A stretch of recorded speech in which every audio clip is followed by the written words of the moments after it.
మోకాళ్ళ నొప్పులు, disc problems లాంటి అన్ని సమస్యలకు సంప్రదించండి Homeocare international world class homeopathy 9001175550. Janasena MLA లోక మాధవి గారు ప్రస్తుతం మనతో ఉన్నారు. మాట్లాడదాం. పవన్ కళ్యాణ్ ఆ రోజు అంటే గెలిచిన రోజు కంటే ఈరోజు చాలా కొంత ఆవేశంగా మాట్లాడారు. ఖచ్చితంగా దాని గురించి మాట్లాడదాం. మేడం, ఈరోజు పవన్ కళ్యాణ్ గారికి మీకు చాలా అంశాలు మాట్లాడారు. అంటే పార్టీలో క్రమశిక్షణ దాటితే వాళ్ళ మీద వేటు వేస్తామని ఒక బహిరంగంగా ఆయన మాట్లాడారని ఎలా చూస్తారు? మొదటి నుంచి ఆయన అదే చెప్తున్నారండి. ఎప్పుడూ కూడా ఇప్పుడు ఇందాక మీరు మాట్లాడింది చాలా క్లియర్గా ఉన్నారు.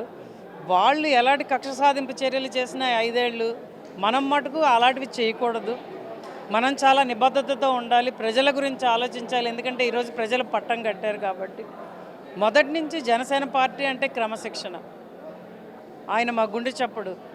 ఖచ్చితంగా ఈ క్రమశిక్షణ అనేది ఎల్లకాలం పార్టీలో ఉంటుంది, ఉండి తీరుతుంది. లేకపోతే ఏమవుతుందో కూడా ఆయన ఈరోజు చెప్పడం జరిగింది, మీరు విన్నారు. కాబట్టి మేమందరం పనిచేసేది ప్రజల కోసం, పార్టీ కోసం, అంతే. రెండే సార్. అంటే గతంలో వైసీపీ వాళ్ళని ఎవరిని ప్రత్యర్థులుగా భావించొద్దు, వాళ్ళని రౌడీలుగా భావించొద్దు, వాళ్ళు చేసిన తప్పులు మనం చేయొద్దు అని చెప్పడాన్ని ఎలా చూస్తారు మేడం? ఖచ్చితంగానండి, అలా చేయకూడదు.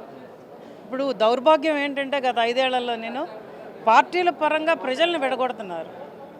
అది నాయకుల దాకా ఆగిపోవాలి. అది నాయకులే పార్టీలు మారిపోతున్నారు. ప్రజలను ఎందుకు హింసిస్తున్నారు? వీళ్ళు వైసీపీ పార్టీకి సపోర్ట్ చేస్తున్నారు, వీళ్ళు వైసీపీకి ఓటేశారు కాబట్టి వీళ్ళకి పథకాలు ఇవ్వద్దు, వీళ్ళకేమీ రానివ్వద్దు, ఉద్యోగాలు రానివ్వద్దు. అది చాలా తప్పండి. నేనైతే మా నియోజకవర్గంలో ప్రతి ఒక్కరికి ఖచ్చితంగా చెప్తున్నాను, పేదవాడు అంటే ఖచ్చితంగా వాడికి పథకాలు అందాలి. పేదవాళ్ళు ఎవరైనా ఉంటే వాళ్ళని అభివృద్ధి పదంలోకి మనం తీసుకురాగలగాలి. అంతే తప్పించి కక్ష సాధింపు చర్యలు చేయకూడదు. ఎన్ని రకాలుగా హింసించారండి నాయకులు. జగన్మోహన్ రెడ్డి గారు ఆ నియోజకవర్గంలోకి వచ్చారు అంటే అక్కడున్న నాయకులందరినీ గృహ నిర్బంధం చేశారు, రకరకాల కేసులు పెట్టారు, ఈ రోజుకి హింసిస్తున్నారు ఆ కేసుల్లోని. కాబట్టి ఖచ్చితంగా మేము చెప్తున్నది ఏంటంటే, మేమైతే నిబద్ధతతో పనిచేస్తాం. మా నాయకుడి ఆదేశాల మేరకు ఖచ్చితంగా ప్రజాపాలన తీసుకొస్తాం, అందరికీ న్యాయం జరిగేటట్టు చూస్తాం. ఎమ్మెల్యేలు మీ అందరికి ఒక ఆదేశం కూడా ఇచ్చారు, ఒకరోజు పార్టీ కేంద్ర కార్యాలయం ఉండాలని చెప్పారు. దాని ఉద్దేశం ఏంటి మేడం? అంటే మేము పార్టీ మిగిలిన క్యాడర్కి కూడా అందుబాటులో ఉండాలి. ఈరోజు పవన్ కళ్యాణ్ గారు ఒక్కళ్ళే అన్నీ చూసుకోవాలంటే చాలా కష్టం. మేము కూడా ఈరోజు ప్రజల చేత ఎన్నుకోబడిన నాయకులం కాబట్టి మేము ఉంటే ఖచ్చితంగా వాళ్ళు మాకు చెప్పుకోగలిగితే, మేమైతే అందుబాటులో ఉంటే ఖచ్చితంగా జరుగుతాయి, పనులు జరుగుతాయి అన్నదే ఆయన ఉద్దేశం. అలాగే ఇప్పుడు విజయనగరం డిస్ట్రిక్ట్ మొత్తానికి మా నియోజకవర్గం ఒకటే ఇచ్చారు. నేనైతే ఖచ్చితంగా విజయనగరంలో మిగిలిన క్యాడర్ అందరికీ కూడా అందుబాటులో ఉంటున్నాను. వాళ్ళు ఏమైనా నాతో చెప్పుకున్నా, ఏమైనా సమస్యలు వచ్చినా కూడా స్పందించే దిశగా నేనైతే ప్రయత్నాలు చేస్తున్నాను. ఖచ్చితంగా అలాగ ఉంటేనే ఈరోజు పార్టీ బలోపేతం అవుతుంది. అలాగే ఆయన ఇంకో చెప్పిన ముఖ్యమైన విషయం ఏంటంటే, జనసేన కాదు ఇక్కడ కూటమి, ఎన్డీఏ కూటమి ప్రభుత్వం. కాబట్టి మేము అందరం కలిసిమెలిసి ప్రజాపాలన అందించాలన్నది, దాని దిశగానే మేము అహర్నిశలు కృషి చేస్తాం. దాని దిశగా నేనైతే ఖచ్చితంగా ప్రతి ఒక్కరితో మాట్లాడుతున్నాను. ఎటువంటి పొరపచ్చాలు వచ్చినా ఖచ్చితంగా ఫోన్ చేసి మనం దీని సమస్య పోయేటట్టు చేసుకోవాలి అన్నది నేనైతే ప్రజల్లోకి తీసుకువెళ్తున్నాను, అలాగే నాయకుల్లో కూడా తీసుకువెళ్తున్నాను. లాస్ట్ కూడా చెప్పండి, పవన్ కళ్యాణ్ గారు వారికి వ్యతిరేకం కాదు, అలానే కుటుంబాలని ప్రోగ్రాంలో తీసుకురావడం ఇలాంటి చేస్తే ఊరుకోని చెప్పారు. జనరల్గా ఇలాంటి మాటలు ఎవరో చెప్పారు, కొత్త తరం రాజకీయ నాయకులకు అవకాశం ఇవ్వాలని ఎవరూ చెప్పరు, కానీ పవన్ కళ్యాణ్ గారు అలాంటి పెద్ద స్టేట్మెంట్ ఇచ్చారు, ఎలా చూస్తారు?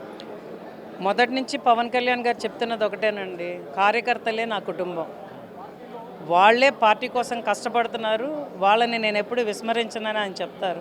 ఈరోజు ఆయన చెప్పింది దానికి బలం చేకూరించింది. మనం కుటుంబ రాజకీయాలు చేయకూడదు, అలాగని కుటుంబానికి ప్రాధాన్యత ఇవ్వకూడదు. నేను కూడా అదే చెప్తాను మా వాళ్ళకి. ఇప్పుడు ఏమైనా నామినేటెడ్ పోస్టులు వచ్చినా, లేకపోతే ఏమైనా ఉద్యోగాలు వచ్చినా, అలాంటివి వచ్చినా నేను కూడా మా నియోజకవర్గంలో నేను ఒకటే చెప్తున్నాను, ఒకే కుటుంబాన్ని తీసుకోకండి. ఎందుకంటే నేను వైఎస్ఆర్సీపీ ప్రభుత్వంలో అది చూశాను. భర్త ఒక పొజిషను, భార్య ఒక పొజిషను, పిల్లలు ఒక పొజిషను, వాళ్ళ ఇంట్లో వాళ్ళందరూ అయిన తర్వాతే నెక్స్ట్ గడపకు కూడా వెళ్ళట్లేదు అది. అందుకని చెప్పి అలాంటివి మనం మారిన రోజే ఖచ్చితంగా ప్రాంతం అభివృద్ధి చెందుతుంది, ఫలాలు అనేవి 10 మందికి అందుతాయి. కాబట్టి ఆయన చెప్తున్న దాన్ని నేనే ఏకీభవిస్తాను. ఎందుకంటే మనం మనకు 10 పాసులు వచ్చాయనుకోండి, మనం చూసుకొని ఆ ప్రోగ్రాంకి ఆ 10 పాసులు కూడా న్యాయంగా ఇవ్వాలి. అంతే తప్పించి మా అమ్మ, మా అన్న, మా అక్క వాళ్ళే వస్తారనుకుంటే మటుకు అది చాలా తప్పుగా వెళ్తుందండి.